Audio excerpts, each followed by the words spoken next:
Istilah kamikaze tentu sudah tak asing lagi didengar bagi mereka yang menyukai sejarah Perang Dunia Kedua. Usai berhasil mengalahkan Rusia pada 1905, kekuatan militer Jepang mulai diperhitungkan dunia. Dari sinilah, tak lama Jepang membangun armada militernya menjadi kekuatan yang diperhitungkan. Bahkan, Jepang memiliki kekuatan yang paling ditakuti di Asia pada Perang Dunia Kedua kala itu. Ketakutan itu tak hanya disebabkan kekuatan militer Jepang, namun yang utama yakni semangat prajuritnya yang pantang menyerah, yaitu tim kamikaze. Lantas siapakah kamikaze itu? Selebritas yang on the weekend akan mengupasnya.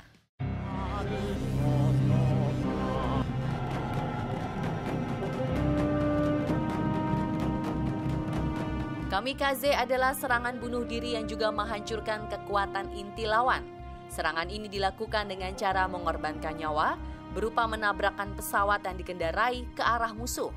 Serangan kamikaze terbesar terjadi saat terjadi perang di Okinawa 1 April hingga 22 Juni 1945. Pada misi mengerikan ini, setidaknya melibatkan lebih dari 287.000 tentara Amerika dan 130.000 tentara Jepang, di mana diantaranya terdapat 1.900 pilot kamikaze. Para pilot dipersiapkan matang secara one-way ticket, yang artinya hanya ada satu-satunya jalan pulang menuju kematian sebagai pilot kamikaze dan tak ada lagi jalan pulang ke kampung halaman mereka di Jepang. Serangan kamikaze menjadi krusial bagi pihak Jepang yang saat itu sangat kewalahan menghadapi kedikdayaan pihak Amerika Serikat dengan perlengkapan yang modern dan canggih. Lebih penting lagi, serangan kamikaze jauh lebih akurat ketimbang pengeboman yang memungkinkan serdadu Angkatan Udara Jepang menargetkan titik-titik lemah kapal Amerika. Kapal yang biasa digunakan tim kamikaze umumnya sudah berisi banyak sekali bahan peledak, torpedo, dan bahan yang mudah terbakar.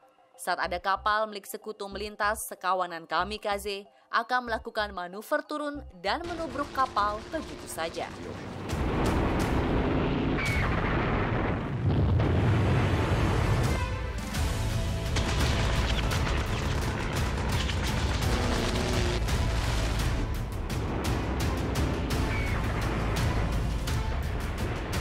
Serangan kamikaze ini memang sebetulnya diawali dari kejadian yang tidak disengaja ya.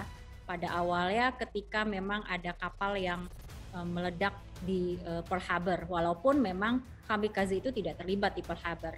Nah, ini memang menginspirasi para pimpinan militer kekaisaran Jepang untuk menghadapi serangan Amerika. Dan memang hasilnya cukup sporadis ya. Ketika di serangan Okinawa itu, di Perang Teluk Leyte itu, walaupun lebih dari 3.000 pilot Jepang itu terbunuh karena kamikaze ini, tapi juga menyebabkan kerusakan kapal-kapal Amerika dan sampai 7.000 pasukan sekutu.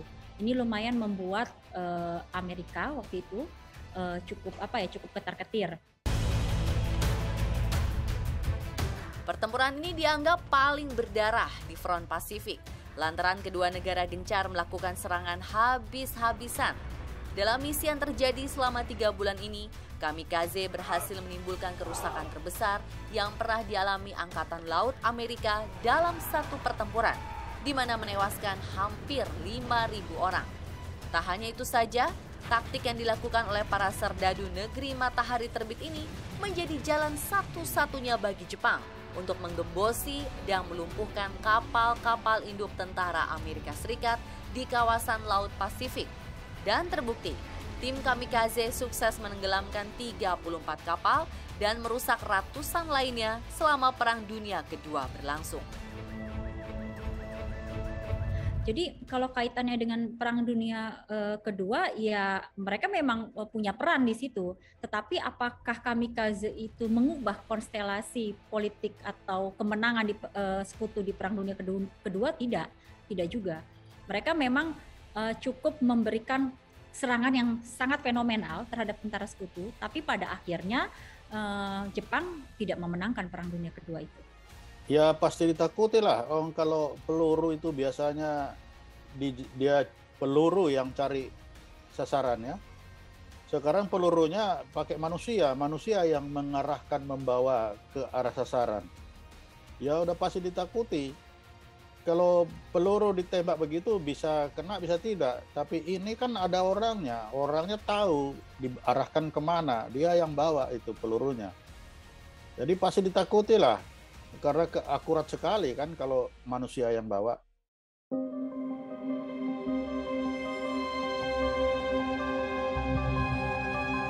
Lebih dari 90.000 orang tewas dari kedua belah pihak. Serangan besar-besaran ini membuat Amerika kian kesal dan akhirnya serangan balik dilakukan hingga Jepang menyatakan kalah di Agustus 1945. Hiroshima dan Nagasaki yang dibom sekutu membuat Jepang mengakui kekuatan hebat sekutu.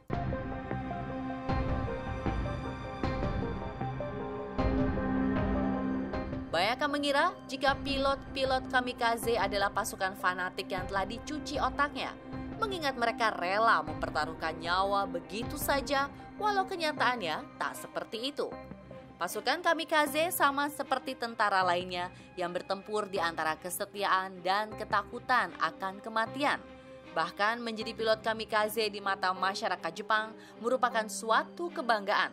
Terlebih ini merupakan bentuk kesetiaan pada level tertinggi terhadap kaisar. Rasa nasionalis yang memicu keberanian mereka untuk menyerahkan hidup bersamaan bom yang kapan saja bisa menewaskan mereka. Sebetulnya kita bisa melacak dari berbagai publikasi ilmiah soal siapa yang disebut dengan kamikaze ini yang memang notabene adalah para pilot anak muda ini ya. Kalau dibilang cuci otak, bisa juga itu terjadi. Tapi menurut saya ada faktor lainnya juga. Dari hasil misalnya publikasinya Tanaka di Asia Pacific Journal, banyak hal atau banyak faktor yang menyebabkan mengapa si para siswa atau para anak muda ini menjadi pilot kamikaze. Ya, salah satunya adalah memang doktrin. Tapi doktrin itu baru diberikan pada saat mereka terekrut oleh militer Jepang. Iya betul, memang itu anak-anak muda ya, umur 21 tahun. Karena saya pernah berkunjung itu ke tempatnya di pangkalan angkatan udaranya di Nara ya. Jadi saya melihat itu foto-fotonya bagaimana anak-anak muda itu dengan bangganya, dengan senangnya.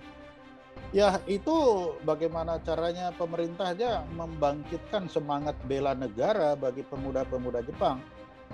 Jadi bagi mereka itu adalah satu pengorbanan untuk negara, untuk negeri tercinta, sehingga mereka tidak merasakan bahwa kematian itu adalah hal yang biasa untuk berkorban demi bangsa dan negara.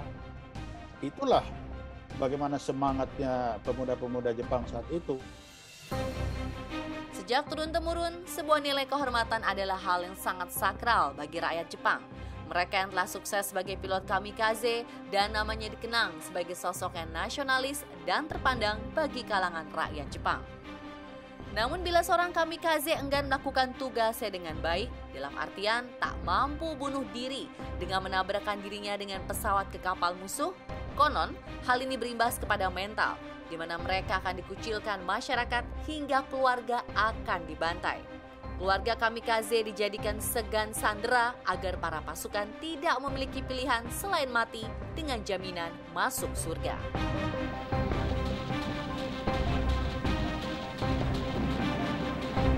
Kamikaze itu angkatan udara yang banyak itu. Jadi pesawat itu. Jadi pesawat udara dipiloti oleh satu orang, lalu pesawat itu membawa bom.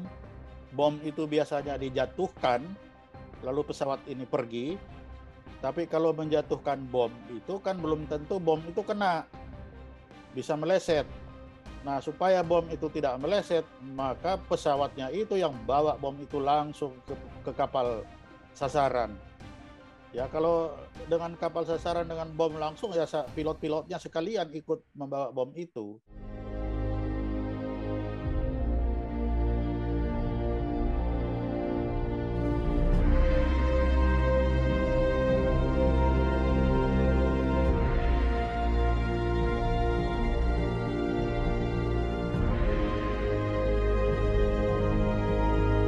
Menjadi seorang kamikaze tentu harus siap mati.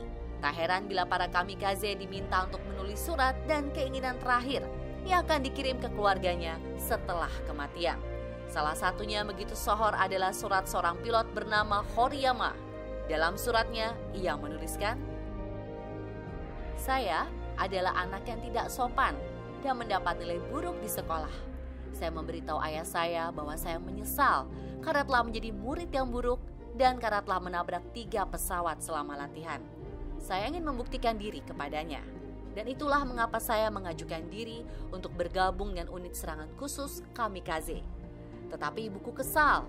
Tepat sebelum dia meninggal, dia mengatakan kepada saya bahwa dia tidak akan pernah memaafkan ayah saya jika saya meninggal dalam serangan kamikaze. Jadi, saya berterima kasih kepada Kaisar ketika tahu bahwa ia telah menghentikan perang."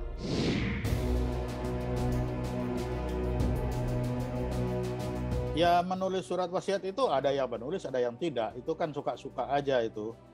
Ya, ada yang nulis, ada yang tidak. Tapi bagi mereka hanya sekedar melaksanakan tugas. Kalau dalam melaksanakan tugas itu memang harus mengorbankan jiwa dan raga, ya itu adalah resiko tugas. Tapi bagi mereka itu bukan bunuh diri, ini adalah bertugas, berperang. Kalau dalam berperang, memang risikonya adalah mati. Namun yang menarik di sini adalah selain surat wasiat, para pilot-pilot ini juga menuliskan buku diari, ya. Jadi dari situ juga sebetulnya banyak sekali interpretasi yang berbeda mengenai sosok kamikaze ini. Jadi di diari-diari itu selain surat wasiat itu juga terlihat bagaimana sesungguhnya yang terjadi pada saat rekrutmen atau bahkan ketika mereka akan menghadapi serangan berikutnya. Sudah lumrah ketika berbicara pengorbanan, selalu disertai nilai kehormatan yang berujung pada sikap patriotisme, nasionalisme kala negara dilanda perang. Jepang menaruh rasa hormat sebagai mereka yang telah berkorban lewat kamikaze. Kehormatan adalah sakral bagi tradisi masyarakat Jepang. Dan nyatanya, serangan kamikaze adalah salah satu pelajaran sejarah yang tak boleh kita lupakan.